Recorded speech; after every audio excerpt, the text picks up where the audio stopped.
राबिया मुस्लिम constable के बारे में आप लोगों ने सुना होगा। हाल ही में उसकी रेप करके हत्या कर दी गई। तो इसके बारे में यहाँ पर जो काफ़ी सारे लोगों ने खुलासे किए कि यहाँ पर किस प्रकार उसको हत्या करने का सबसे बड़ा कारण क्या था, और यहाँ पर लोगों ने यह भी बताया कि यहाँ पर हत्या करने वाले कौन कौन लोग थे। तो देखिए हमारी इस रिपोर्ट के अंदर पूरी जानकारी, और शायद अगर नहीं तो आप हमारे चैनल को भी सब्सक्राइब कर सकते हैं। राबिया ने अपने परिवार में बताया था कि एक चाबी है मेरे पास जिसमें करोड़ों लाखों रुपए ऐसे भरे जाते हैं और लगभग वो सारे डिपार्टमेंट के लोगों में बांटा जाता है।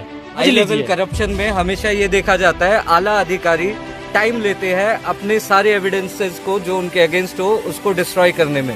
हमारे केस में भी यही हुआ है कि हरियाणा और दिल्ली का जुरिसडिक्शन फंसा कर और आला अधिकारी पूरा एक मोटिव के साथ पूरे सारे एक कॉमन इंटेंशन के साथ इस पूरे मामले को दबाने की कोशिश कर रहे हैं जो ये करप्शन है। हमारी राबिया ने ये कहा था कि जो सारे चलान के पैसे आते हैं तो लॉकअप की चाबी मेरे पास रहती है। मेहरा सन ने खुद मुझे दे रखी है, अपने आप नहीं लेते पैसे, मुझे रखने के लिए देते हैं। और उसमें काफी पैसा है, करोड़ों के हिसाब से पैसा है, पूरा लॉकअप उसमें अंदर है। हम आखिरी दम तक ऐसे ही खड़े रहेंगे, चाहे लाठी बरसे हम पे, चाहे डंडे बरसे, चाहे हमें मारा जाए, उठा के घसीटा जाए, लेकिन हम आखिरी सांस तक लड़ेंगे बच्ची के लिए। ये बच्ची कोई हिंदू मुस्लिम नहीं, समाज की बेटी है, हमें बेटी के लिए लड़ना है। इसमें देश की बेटी है, ये कोई हिंदू नहीं है, कोई मुस्लिम नहीं है, कोई राजनीतिक नहीं है। ये मेरी बेटी है, ये आपकी बेटी है, पूरे समाज की बेटी है। गांव की बेटी पूरे समाज की बेटी कहलाती है, ये भी हमारी बेटी है। इसके लिए हम आखिरी सांस तक लड़ेंगे। इसमें कोई धर्म नहीं, कोई राजनीतिक नहीं। जिसको बिना किसी स्वार्थ से आना है तो बेशक हमारे साथ आए, हमारे साथ कंधे से कंधा मिला के खड़े हुए। लेकिन कोई स्वार्थ लेके, कोई झंडा लेके, कोई राजनीतिक लेके आए तो बिल्कुल ना आए हमारे साथ, हम अकेले लड़ लेंगे। बिल्कुल। बस एक राष्ट्रपति जी से मेरी सीधी अपील अब पहुंच जाए तो अगर मेरी जांच सही से नहीं होती है मेरे परिवार की, मेरी तो मैं और मेरा परिवार सिर्फ एक ही चीज़ चाहते हैं कि हमें इच्छा मृत्यु दे दी जाए। उसके लिए ज्ञापन मैं दूंगा और इसके लिए हम तीनों सहमत हैं। आप सहमत हो? हाँ, मैं बिल्कुल सहमत हूँ। आप सहमत हो? जी हम सहमत हैं। ठीक है, हम देने के लिए तैयार हैं। अब पब्लिक के हाथ में है, वो जो चाहे वो कर ले। अब सरकार के हाथ में है, हम करेंगे, हम करेंगे। हर तरीके से खड़े हुए हैं, हर तरीके से खड़े हुए हैं। सर अभी तक 5-6 दिन हो गए हैं, अभी तक कोई भी केस में जांच की कोई भी खबर नहीं मिली। बिल्कुल न्याय तो हमें मिल ही, बताओ इंसाफ तो हमें मिल ही नहीं रहा है बिल्कुल भी। ना हमारी सुनवाई हो रही है। क्यों नहीं हो रही है हमारी सुनवाई? ऐसा क्या कि उसने पैसा सरकार ये मिली हुई है कि पैसा खाकर बैठ गई? अरे हमारे लिए सब बराबर है, हम यहाँ कोई वो नहीं कर रहे। हमें तो सब बहन भाई है। बताओ कि तरकीब से तो नहीं सोचे कि मेरी बेटी का इंसाफ मुझे दिलाएं, मेरी हिम्मत बांधें, मेरे साथ रहें और सब मिल के लड़ें। कि बड़े अरमानों के साथ, बड़ी ख्वाहिश के साथ में बच्ची को भेजा था।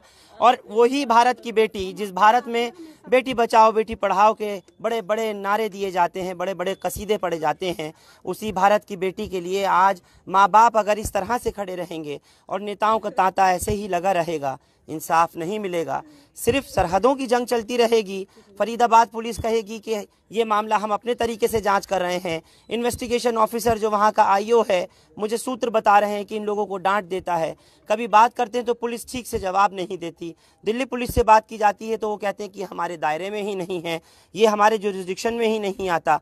जबकि साउथ ईस्ट डिस्ट्रिक्ट से जहाँ से बच्ची गई है, इनकी राबिया गई है, वो इसी जगह से थी, राजधानी दिल्ली से गई थी। हाँ बताएं आप इस बारे में। आप इनकी जो बेटी थी वो एक देवेंद्र मेहरा साहब हैं जो इनके सीनियर थे। इनके जो सीनियर थे वो देवेंद्र मेहरा थे, रविंद्र मेहरा साहब। उनको जो है पुलिस दिन में उठा के ले जा चुकी थी एक करप्शन के मामले में। और अब सुनिए क्या है पूरा मामला।